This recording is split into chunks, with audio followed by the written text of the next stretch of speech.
سرکار تاج الشریعہ ہے، اعلیٰ حضرت کا پڑپوتا ہے، ان کے وصال کے وقت میں آیا ہے۔ لوگ کہتے ہیں کہ ساری زندگی وہ نفس سے لڑتے رہے، 4 سال کی عمر سے انہوں نے نماز شروع کر دی تھی، جبکہ 4 سال میں نماز فرض ہوتی نہیں ہے، 4 سال 4 مہینے 4 دن میں رسم بسم اللہ خوانی ادا ہوتی ہے، 7 سال میں بچے کو نماز پڑھنے کے لیے ماں باپ کہتے ہیں، 10 سال میں ماں باپ کو مار کے نماز پڑھانے کا پیغام حدیث میں دیا گیا ہے،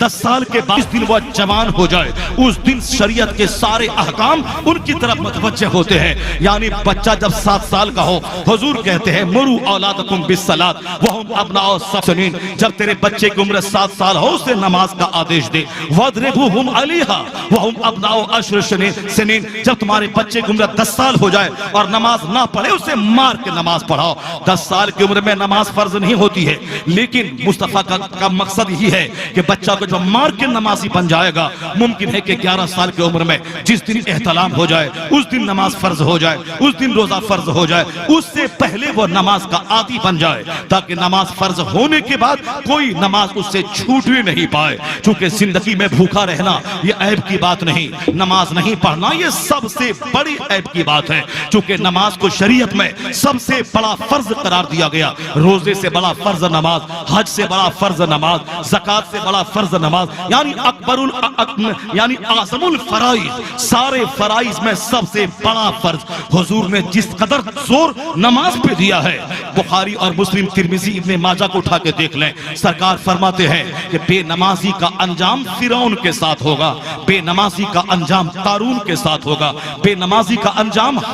امیہ ابن خلف کے ساتھ ہوگا۔ یعنی بے نمازی کے لیے نہ نور ہوگا، نہ قیامت کے دن دلیل ہوگی، نہ ان کے لیے کوئی برہان، نہ کوئی نجات ہوگی۔ وَيُحْشَرُونَ، اور ان کا حشر کیا جائے گا، مع قارون و فرعون و حامان و امیہ ابن خلف، یعنی مسند احمد کی روایت ہے، اس کا انجام فرعون، قارون، حامان کے ساتھ کیا جائے گا۔ اور حضور فرماتے ہیں من ترک الصلاۃ متعمدا فقد کفر، جو جان بوجھ کر نماز چھوڑ دے ایسا ہے جیسے وہ کفر کے قریب پہنچ گیا۔ امام احمد کے نزدیک وہ شخص کافر ہے جو جان بوجھ کر نماز چھوڑتا ہے۔ امام اعظم کے نزدیک جب تک وہ نماز کو فرض سمجھ رہا ہے اس وقت تک کافر تو نہیں بولا جائے گا، البتہ بہت بڑا گناہ، یعنی زنا کرنے سے بھی بڑا گناہ نماز پنجگانہ چھوڑنا، سود کھانے سے بھی بڑا گناہ نماز پنجگانہ چھوڑنا۔ اس لیے اعلیٰ حضرت فاضل بریلوی نے شجرہ طیبہ میں لکھا ہے کہ بے نمازی وہ نہیں ہے جو نماز عادتاً نہ پڑھے، بلکہ بے نمازی وہ بھی ہے جو ایک وقت کی نماز جان بوجھ کر چھوڑ دے، وہ بھی بے نمازی ہے۔ اعلیٰ حضرت لکھتے ہیں شجرہ شریف میں، وہی شجرہ جو شجرہ حبیبی اور رضوی سارے فالورز کو شجرہ ملتا ہے، اس میں 7 ہدایتیں ہیں، ان 7 ہدایتوں کو روزانہ یا گاہے بگاہے وقفے کے ساتھ پڑھتے رہنا چاہیے، اس میں ہدایتوں کا خزانہ ہے۔ وہ اعلیٰ حضرت لکھتے ہیں اس میں، وہ کہتے ہیں کہ جو نماز چھوڑنے والا آدمی وہ ڈھانچے کا آدمی ہے۔ فرماتے ہیں رضا جس نوکری میں نماز پڑھنے کی فرصت نہ ملے وہ نوکری کرنا ہی حرام قطعی ہے، یعنی وہ نوکری کرنا حرام ہے جس میں نماز پڑھنے کی فرصت نہ ملے، وہ بزنس کرنا حرام ہے جس بزنس میں نماز پڑھنے کی فرصت نہ ملے، وہ ملازمت وہ مزدوری کرنا حرام ہے جس مزدوری میں نماز پڑھنے کی فرصت نہ ملے۔ لوگ کہتے ہیں نا حضرت میرا کاروبار ہی ایسا ہے، میں ہمیشہ 12 گھنٹے مجھ کو گندگی میں رہنا پڑتا ہے، میں اینٹ ڈھوتا ہوں، ناپاکی میں رہنا پڑتا ہے۔ کیا مطلب اسی پاخانہ روم میں کھانا پڑتا ہے، اسی پاخانے کی موجودگی میں کھانا پڑتا ہے؟ نہیں، جب دوپہر کے کھانے کے وقت آتا ہے تو ہاتھ پاؤں دھونے کے بعد اچھی جگہ بیٹھ کے کھایا جاتا ہے، تو پیٹ بھرنے کے لیے ہاتھ پاؤں دھو کے اچھی جگہ کی تلاش ہوتی ہے۔ اگر دماغ میں کھانے سے زیادہ نماز کی اہمیت بیٹھ جاتی، جیسے کھانے کی اہمیت ہے، کھانا نہ کھاؤں تو مر جاؤں، کھانا نہ کھاؤں تو زمین پہ لیٹ جاؤں، کام نہیں کر پاؤں، اسی طرح جب دماغ یہ بات بیٹھ جائے نماز نہ پڑھوں تو مسلمان بن کے نہیں رہوں، نماز نہ پڑھوں تو مسلمان بن کے رہنا مشکل ہو جائے، جب یہ بات دماغ میں بیٹھ جائے گی وہ 12 گھنٹے پاخانے کے اندر کام کرے، جیسے کھانے کے لیے ہاتھ پاؤں دھو کے اچھی جگہ جاتا ہے اسی طرح وہ کھانا کھانے سے پہلے وہ ہاتھ پاؤں دھو کر وضو کر کے وہ نماز پڑھنے کے لیے اچھی جگہ تلاش کرے گا۔ نماز پڑھنے میں 10 گھنٹہ نہیں لگتا، اللہ نے ظہر کی نماز فرض کی ہے اس میں 10 سے لے کے 20 منٹ لگتے ہیں، اللہ نے عصر کی نماز بھیڑ بھاڑ کے وقت میں فرض کی ہے، یعنی وہ کاروبار کا ٹائم ہوتا، اسی لیے اس میں 4 رکعت نماز فرض کی ہے تاکہ 4 منٹ میں بندہ 5 منٹ نماز پڑھ لے۔ مغرب کی نماز سورج کے ڈوبنے کے بعد اپنے گھر واپس آنے کا ٹائم رہتا ہے، دکان سے لوٹنے کا، کھیت سے لوٹنے کا، بازار سے لوٹنے کا، گھر آنے کا، اس وقت میں بھی مختصر سی نماز 7 رکعت نماز ہے۔ لیکن عشاء کی نماز تھوڑی طویل نماز ہے، 4 رکعت فرض ہے، 3 رکعت اس میں واجب ہے، 2 رکعت نماز سنت موقدہ ہے، اور پھر اس میں سنت غیر موقدہ بھی ہے، چونکہ وہ آرام کا وقت ہے، وہ رات کا، اس لیے خوب ڈھیر نماز پڑھ لے، اس کے بعد اللہ کا نام لے کے بستر پہ سو جا، شاید کہ دوبارہ اٹھنا نصیب نہ ہو، یہ نماز تیری زندگی کی آخری نماز ہو جائے۔ اور جب صبح نیند سے بیدار ہو جاؤ، جب جاگ جاؤ تو اللہ کا شکر ادا کرو کہ نیند کی حالت میں تو ہم مر چکے تھے، اللہ نے دوبارہ جیسے ہم کو زندگی عطا کر دی ہو۔ جس اللہ نے زندگی عطا کی تو سب سے پہلے دکان اور مکان نہیں جانا ہے، جس اللہ نے زندگی دی ہے پہلے اس اللہ کو سجدہ کرنا ہے۔ اس لیے صبح سویرے مومن مسجد کی طرف جاتا ہے، اور دنیا دار جو سب سے پہلے بزنس اور کاروبار کی طرف جائے وہ پکا دنیا دار ہے، جو نمازیں چھوڑ کر دنیا کی طرف جائے۔ اللہ سورج میں گرہن لگا دے تو دنیا کیسے دیکھے گا، اللہ ہاتھ پاؤں میں فالج مار دے تو کام کیسے کرے گا، اللہ آنکھ اور بینائی چھین لے تو کیسے اپنے کھیت اور اپنے دکان اور بیوی بچوں کو دیکھے گا۔ تو جو اللہ سر سے لے کے پاؤں تک خربوں نعمتیں دی ہے، اس رب کو پہلے سجدہ چاہیے۔ جو اللہ رات میں نیند دے کے پھر دوبارہ زندہ کیا، اس اللہ کو پہلے سجدہ چاہیے۔ فجر کی نماز کم ہے، 4 رکعت نماز، 2 رکعت فرض، 2 رکعت سنت ہے، تاکہ وہاں دیر تک بیٹھ کے تسبیح پڑھے جائیں۔ صبح کے وقت وہ تسبیح کے لیے خاص ہے، وَسَبِّحُوهُ بُكْرَةً وَأَصِيلًا، یعنی صبح اور شام خوب تسبیح اللہ کی بیان کرو۔ وَاذْكُرُوا اللَّهَ كَثِيرًا، اللہ کو کثرت سے یاد کرو تاکہ تم کامیاب ہو جاؤ۔ ایک وقت صبح کا ہوتا ہے، ایک عصر سے مغرب کے ٹائم کا ہوتا ہے، یعنی کثرت سے سبحان اللہ پڑھنا، درود پاک پڑھنا، لا الہ الا اللہ کا ورد کرنا۔ جیسے حج کے موقع پر وہاں مغرب کی نماز عرفات میں نہیں پڑھنی ہے، مغرب کی نماز جا کے سیدھے مزدلفہ میں ادا کرنی ہے، اور ظہر کی نماز کے ساتھ ہی عصر کی نماز پڑھ لینا ہے، اور اگر اپنا امام نہ ہو تنہا پڑھنا ہے تو ظہر کی نماز کے بعد ذکر، پھر عصر کی نماز اول وقت میں پڑھ لینا ہے۔ مقصد شریعت کا کیا ہے؟ تاکہ عصر کو ظہر کے ملا کے پڑھا جائے تو ایک لمبا وقت مل جائے ذکر و اذکار کرنے کا، اللہ سے دعا مانگنے کا، چونکہ عرفات کا میدان وہ دعاؤں کے لیے خاص میدان ہے، تاکہ بیچ میں عصر کی نماز کے لیے پھر اسے وقفہ نہ کرنا پڑے، ظہر سے ہی ملا کے پڑھ لے تاکہ ایک لمبا وقفہ ملے دعا کرنے کے لیے، ذکر و اذکار کرنے کے لیے۔ اسی لیے فجر کے ٹائم کے بعد ذکر و اذکار کے لیے لمبی دعا چاہیے، اور پھر نماز کے بعد لمبی تسبیح چاہیے۔ باقی اور اوقات میں جیسے جماعت ختم ہوئی سلام پھیرا فوری دعا کرنی چاہیے، اور عصر اور فجر کے بعد دعا میں طول دے اور بیچ میں وقفہ دے کہ مقصد ہے ذکر و اذکار کرنا۔ یعنی یہ نماز فرض ہے، اتنا بڑا فرض کہ زکوٰۃ اور حج سے بڑا فرض۔ اور حضور فرماتے ہیں من ترک صلاۃ متعمدا، جس نے ایک وقت کی نماز جان بوجھ کر چھوڑ دی، کتب اسمہ علی باب النار فی من یدخلها، مصطفیٰ فرماتے ہیں جب کوئی جان بوجھ کر ایک وقت کی نماز چھوڑ دیتا ہے تو اس کا نام جہنم کے اس دروازے پر لکھ دیا جاتا ہے جس دروازے سے اس کو داخل ہونا ہے، اس میں داخل ہونا ہے۔ کتب اسمہ علی باب النار، یعنی ان کا نام جہنم کے اس دروازے پر لکھا جاتا ہے جس دروازے سے اس کو داخل ہونا ہے۔ ادھر نماز قضا ہوئی ایک وقت کی جان بوجھ کر، وہاں جہنم کے دروازے پہ نام لکھا گیا۔ ایک روایت میں آیا ہے جو ایک وقت کی نماز جان بوجھ کے چھوڑ دے اس کو 80 برس تک جہنم کی آگ میں جلنا پڑے گا۔ یہ تو ہو گئی نماز چھوڑنے کی مذمت، اور مصطفیٰ فرماتے ہیں جو نماز پڑھے گا اس کا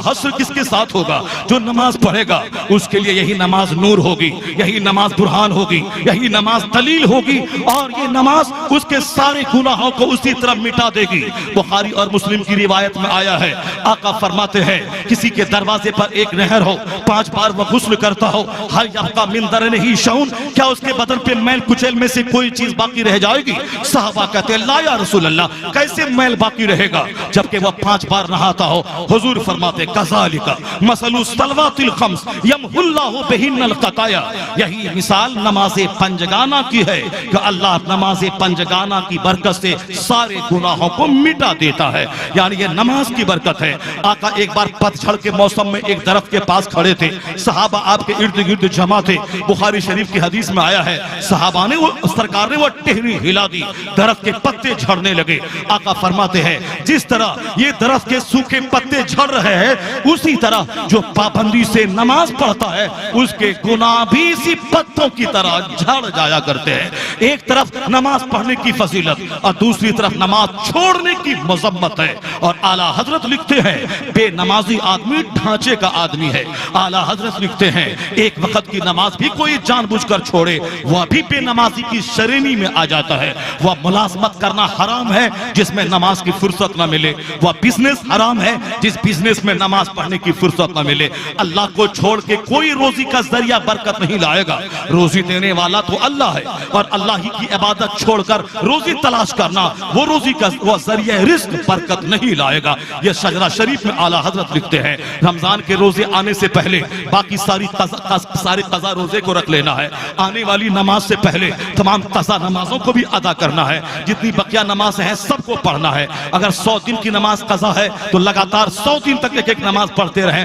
قضا ادا ہو جائے گی. 5 سال کی نماز قضا ہے, آپ سچی توبہ کر کے روزانہ ظہر سے پہلے ظہر, عصر سے پہلے ایک عصر, زندگی کی جو پہلی نماز قضا ہوگی اس کو میں ادا کر رہا ہوں. اعلیٰ حضرت نے شجرہ میں یہ طریقہ بتایا ہے, جس کی نمازیں زیادہ قضا ہو جائیں ان کو ادا کرے تو ہر نماز میں یہی نیت کرے, میری زندگی کی پہلی نماز جو قضا ہوئی ہے وہ ادا کرنے کی نیت کرتا ہوں. ظہر کی 4 رکعت اللہ اکبر, یعنی وہ ظہر سے پہلے 4 پڑھ لے, فجر سے پہلے 2 پڑھ لے, عشاء سے پہلے 4 اور 3 رکعت وتر پڑھ لے. روزانہ 20 رکعت ہوتی ہے. 1 سال تک پڑھتا رہا تو 1 سال کی نماز قضا ادا ہو گئی. 10 سال پڑھتا رہا 10 سال کی نماز ادا ہو گئی. 20 سال اللہ نے موقع دیا تو 20 سال کی نماز قضا ادا ہو گئی. کوئی فرض قبول نہیں ہوتا,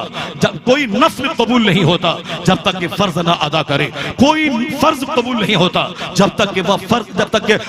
کوئی نفل قبول نہیں ہوتا جب تک کہ فرض نہ ادا کرے. اس نے کوئی نفل روزہ رکھے دن رات نہیں قبول ہوگا جب تک کہ رمضان کا قضا روزہ وہ نہ رکھ لے. وہ 1004 اشراق اوابین پڑھے قبول نہیں ہوگا جب تک کہ وہ فرض نماز ادا نہ کر لے. وہ چاہے 1000 صدقات و خیرات کر کے 1 لاکھ آدمی کو روزانہ افطار کروائے, وہ قبول نہیں ہوگا جب تک کہ اپنا روزہ وہ نہیں رکھ لے اور زکات کی رقم وہ ادا نہ کر دے. کوئی نفل صدقہ قبول نہیں ہوتا جب تک کہ وہ فرض نہ ادا کرے. یہی پیغام غوث اعظم نے بھی دیا تھا اور یہی فتویٰ نویسی اعلیٰ حضرت نے بھی کی. اعلیٰ حضرت اسی فتویٰ حق لکھنے کی وجہ سے اللہ نے اسے زمین سے اٹھا کے شہرت کے آسمان پہ پہنچایا ہے. انہوں نے روح رعایت نہیں کی ہے, انہوں نے چاپلوسی نہیں کی ہے, انہوں نے 1000 رات میں جا کر نماز نفل ادا نہیں کی ہے. وہ تہجد پڑھتے تھے مختصر, وہ نماز عشاء کو 4 پڑھتے تھے مختصر, مگر نماز فرض ادا کرنا زندگی میں فرض ہونے سے پہلے نماز شروع کرتے ہیں. اور زندگی کا آخری دن یعنی 25 صفر 1340 ہجری,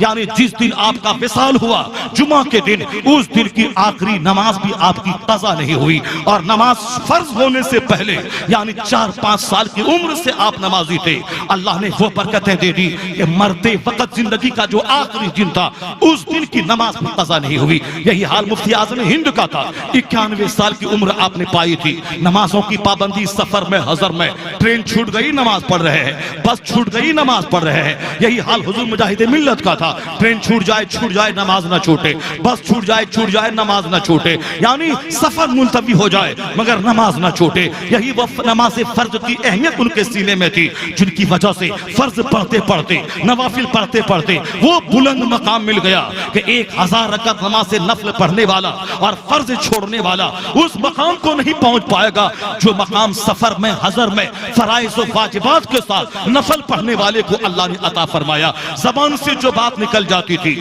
اللہ اسے سچ ثابت فرما دیتا. ہاتھ جدھر اٹھ جاتا اللہ اس کے ہاتھ اٹھے ہوئے ہاتھ کی آبرو رکھ لیتا تھا. وہ جو دعا جس زبان میں کر دے جنت تو وہاں ملے گی. اس دنیا میں اللہ نے نیک لوگوں کی دعاؤں میں وہ تاثیر عطا کر دی. فرائض و واجبات نماز کی ادائیگی کا فیضان یہ عطا فرمایا گیا. وہ صرف دل میں ارادہ کرے اللہ اس کے ارادے کو پورا فرما دیتا ہے تاکہ دنیا جان لے کہ عبادت کا انعام کیا ملا. جس نماز کی بدولت بس چھوڑ دی اس کا انعام کیا ملا. جس نماز کی بدولت ٹرین چھوڑ دی اس کا انعام کیا ملا. جس نماز کی بدولت انہوں نے سفر کرنا چھوڑ دیا اس نماز پڑھنے کا انعام کیا ملا. انعام یہی ملا جو اعلیٰ حضرت ساری زندگی نماز پڑھتے رہے, سفر میں حضر میں, بچپنے سے فرض ہونے سے پہلے سے پڑھتے رہے. اور فرماتے ہیں رضا کہ 14 سال کی عمر میں جس دن میں عالم فاضل بنا اسی دن میں نے ایک رضاعت کے مسئلے کا جواب دینے کی بنیاد پر میرے والد نے مجھ کو فتویٰ نویسی کی اجازت دے دی, یعنی اسی دن میں مفتی بنا. فرماتے اس دن شریعت کے احکام میری طرف متوجہ ہوئے,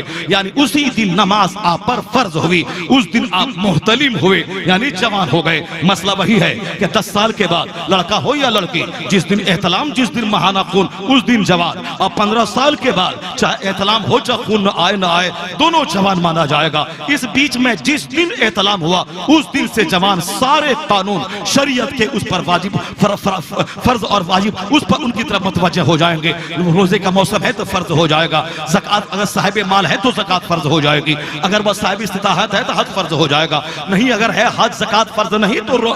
نماز تو پر فرض اعظم ہے، نماز پڑھنا پر فرض ہے، سفر میں حضر میں غریبی میں امیری میں، ننگا رہے کپڑا نہ رہے تو ننگا پڑھے، گھر میں گڈھا کھود کے پڑھے مگر نماز پڑھے، کھڑا نہ رہے تو بیٹھ کے نماز پڑھے، بیٹھ نہ سکے تو لیٹ کے پڑھے، کسی حالت میں فرض نہیں ہے۔ تو اللہ والوں نے اپنی اولاد کو ایسی تربیت دی کہ نماز فرض ہوگی 10 سال میں، 5 سال کی عمر سے ہی بچہ نمازی ہے، نماز فرض ہوگی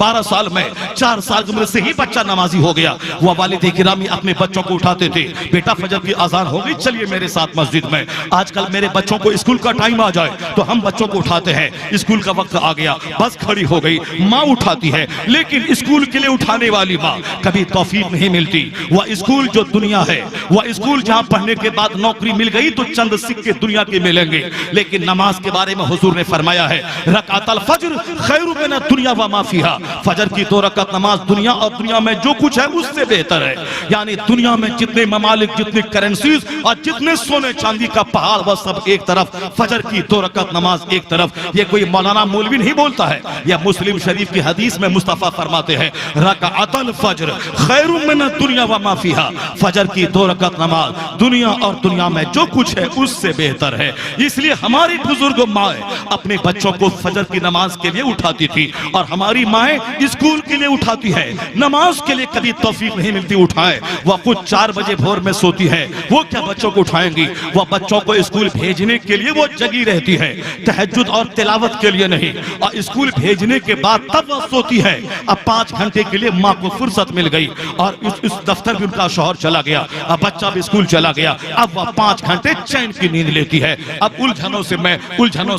صاحب محفوظ ہو گئی، الجھنیں ہماری دور ہو گئی۔ یعنی بچہ جب تک اسکول نہ جائے وہ الجھن میں ہے۔ اگر اس ماں کے دماغ میں اسکول سے زیادہ نماز کی اہمیت بیٹھ جائے تب وہ ماں بچوں کو نماز کے لیے جگائے گی۔ قیامت کے دن یہ تو کہے گی الہی میں نے اسکول کے لیے بھی بچے کو جگایا تھا اور نماز کے لیے بھی میں نے بچوں کو جگایا تھا۔ یعنی اسکول کے لیے بھی جگائے، نماز کے لیے بھی جگائے، اسکول میں بھی پڑھنا ضروری ہے، اور اس سے زیادہ ضروری نماز پڑھنا ہے، تاکہ بچہ اسکول میں پڑھنے کے بعد ڈاکٹر بننے کے بعد کافر نہ ہو جائے، انجینئر بننے کے بعد کافر نہ ہو جائے، اسکول کے دفتر میں جانے کے بعد وہ دوسروں کی بولی نہ بولنے لگے، یعنی دوسروں کے دباؤ میں آ کر کے وہ اپنے مذہب حقیقی کا دامن جھٹک کے آزاد نہ ہو جائے۔ بلکہ ماں باپ پہ فرض ہے مکان دکان دے نہیں دے، اپنے بچے کی گھٹی میں اسلام پلا دے تاکہ بیٹا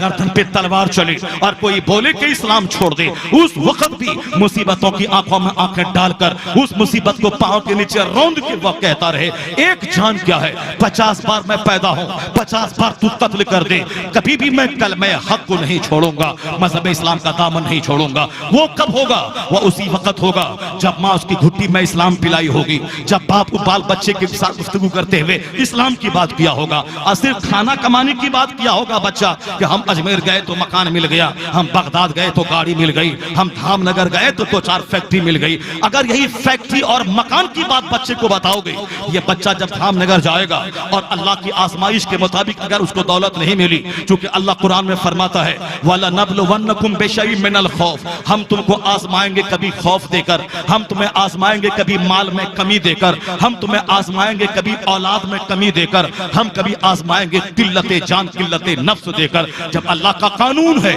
کہ ہم تمہیں آزمائیں گے تو اللہ غوث کو بھی آزماتا ہے، کتب کو بھی آزماتا ہے، اللہ اپنے نبیوں کو بھی آزماتا ہے، اللہ اپنے رسولوں کو بھی آزماتا ہے، یعنی کبھی تنگیاں دے کے آزماتا ہے، کبھی مال کی فراوانی دے کے آزماتا ہے، کبھی تندرستی دے کے آزماتا ہے، اور کبھی بیماری دے کے آزماتا ہے، کبھی پیسفل انوائرمنٹ یعنی امن و امان والی فضا دے کے آزماتا ہے، اور کبھی خوف و ہراس کا ماحول طاری کر کے آزماتا ہے کہ دیکھیں میرا بندہ امن میں کیا بولتا ہے اور خوف میں کیا بولتا ہے، میرا بندہ صحت تندرستی میں کیا بولتا ہے اور بیماری کے دن میں کیا بولتا ہے۔ اور جب حالت مرض میں بھی شریعت کے لگام کو نہیں چھوڑتا تو اللہ تعالیٰ اس بندے پہ پیار کے پھول نچھاور فرماتا ہے۔ یہ آرام میں بھی مجھ کو نہیں بھولا، یہ مصیبت میں بھی مجھ کو نہیں بھولتا ہے، یہ جوانی میں بھی نہیں بھولا، یہ بڑھاپے میں بھی نہیں بھول رہا ہے، یہ امن میں بھی نہیں بھولا، یہ خوف کے ماحول میں بھی نہیں بھولا۔ تو قدرت کا قانون ہے آزمانا۔ تو اگر آزمائش کے طور پر جب اللہ کے نیک بندوں ولیوں بزرگوں کو جن کے آستانے پہ میں جاتا ہوں ان کی آزمائش ہوئی، سرکار غریب نواز ہندوستان کے سلطان ہے، بادشاہ ہے، ان کی آزمائش ہوئی، ان کو لوگوں نے اٹھا دیا، بیٹھنے نہیں دیا، ان کو لوگوں نے گالیاں دی, لوگوں نے ان پر پتھروں کی بارش کر دی, انہوں نے مسکراتے ہوئے ساری مصیبتوں کو جھیلا. جب انہوں نے مسکراتے ساری مصیبتوں کو جھیلا, اللہ رب العزت نے وہ انعام دیا ہے کہ معین الدین تم نے ہر حال میں اسلام کی تبلیغ کی, گالیاں سن کر مصیبتیں اٹھا کر تم نے اسلام کی تبلیغ کی ہے, اپنا وطن چھوڑا میرے لیے, اپنی خواہشات قربان کیا میرے لیے, اپنے نفس کو بٹایا میرے لیے, گالیاں سنی میرے لیے, اپنا وطن تم نے چھوڑا میرے لیے, 25 سال تک تم نے علم حاصل کیے ہمارے لیے, 25 سال تک اپنے مرشد کا جھولا ڈھویا سفر میں حضر میں عثمان ہارونی کا میرے لیے, اور تم نے اجمیر آ کر اس اسلام کی تبلیغ کی ہمارے لیے, نہ زمین خریدی نہ مکان خریدا, اپنے آپ کو مٹا دیا تم نے اسلام کی تبلیغ کے لیے. اب اللہ کے پیار نے اسے اپنی آغوش میں ایسا لیا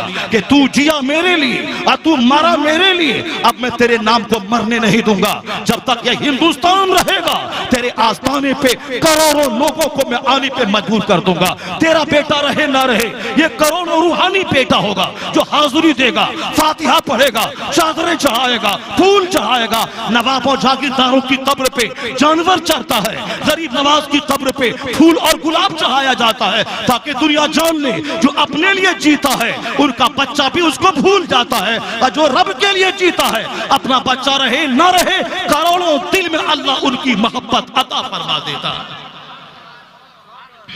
A man who dedicates his life for the sake of Allah, Allah gives him name, Allah gives him fame. جب غریب نواز کو اللہ نے آزمایا تو ہم کس کھیت کے مولی ہیں؟ ہم تو سر سے لے کے پاؤں تک گناہوں کی کیچڑ میں ڈوبے ہیں. گناہ کبیرہ ہم کریں, برائی ہم کریں, جھوٹ ہم بولیں, نماز ہم چھوڑیں. اگر ہم نے بچوں کو یہ بتا دیا کہ ہم غریب نواز کے در پہ گئے تھے تو مکان مل گیا, وہ ابھی مکان مانگنے اجمیر جائے گا, مکان نہیں ملے گا تو اسلام بھول جائے گا, غریب نواز کو گالی دینے لگے گا. اگر ہم یہ بولے بچے کو دھام نگر گئے تھے 5 دکان کلکتہ شہر میں نے خرید لیا, میرا بچہ بھی دھام نگر جائے گا, وہ نماز پڑھنے نہیں جائے گا, جہاد سیکھنے نہیں جائے گا, مجاہد ملت کی درویشی سیکھنے نہیں جائے گا کہ ایک اسٹیٹ کے مالک ہے مگر درویشی کا یہ عالم ہے کہ سفر میں سوکھی روٹی کھا رہے ہیں, ٹرین کے جنرل ڈبے پہ سفر کر رہے ہیں, کبھی اجمیر میں, کبھی بمبئی میں, کبھی دہلی میں, کبھی پٹنہ میں, کبھی مدرسوں کی چٹائی پہ سو رہے ہیں. کبھی ایک دیہات میں بھی گیا تھا, اس دیہات میں جب پہلی بار میں خطاب کے لیے گیا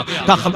مجاہد ملت زندگی کا آخری اعتکاف اسی گاؤں کی اسی مسجد میں کیا تھا. اللہ صمد, یعنی خوب کورتا دیہات میں رمضان کے آخری 10 دنوں میں اعتکاف کرنا, بمبئی میں اعتکاف کرنا اور ہے کہ سارے سیٹ جان گئے ہوتے, ہاتھ پاؤں چومنے آ جاتے, لیکن ساری دنیا سے اپنے آپ کو کاٹ کر کے ایک گمنام جگہ میں متقی بنا دینا تاکہ کوئی ہاتھ پیر نہ چومے اور سارا وقت اللہ کی عبادت کے لیے لگا دے. وہ سیٹ تھے اور سیٹ گھرانے میں پیدا ہوئے تھے. جب ہم اپنے بچوں کے سامنے مجاہد ملت کا کیریکٹر, ان کی درویشی, ان کی سادگی, ان کی نمازوں کی پابندی, سفر میں حضر میں ٹرین چھوڑ دینا, نماز نہ چھوڑنا, مصیبت اٹھانا, نماز نہ چھوڑنا, حالت بیماری میں بخار سے کراہ رہے ہیں پھر بھی نماز نہیں چھوڑ رہے ہیں, اور حالت ضعیفی میں جب سفر کے لیے باہر جا رہے ہیں, جب تک حیات سے رہی والدہ محترمہ کے پاس جانا, ان کے پاؤں پہ سر رکھ دینا, ان سے دعاؤں لے کے جانا, چونکہ مجاہد ملت جانتے تھے کہ ماں باپ کے چہرے کو دیکھنا عبادت ہے, ماں کے پاؤں کے نیچے جنت کا دروازہ ہے,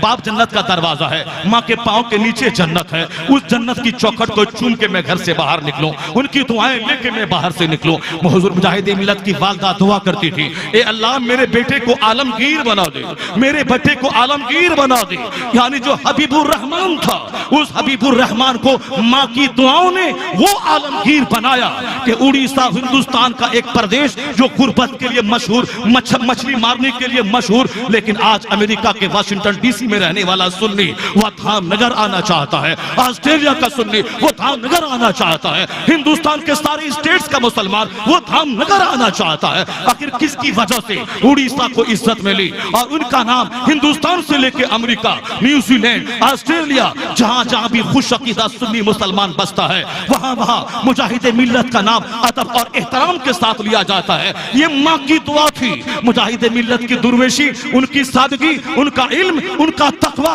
ان کی عبادت, اللہ پر مضبوط اعتماد, مصطفیٰ کی سچی غلامی, غوث و خواجہ سے سچی محبت اور ماں کی دعا, یہ ساری چیزیں مل کر حبیب الرحمان کو عالمگیر بنا گئی, آفاقی شہرت کا حامل بنا دیا.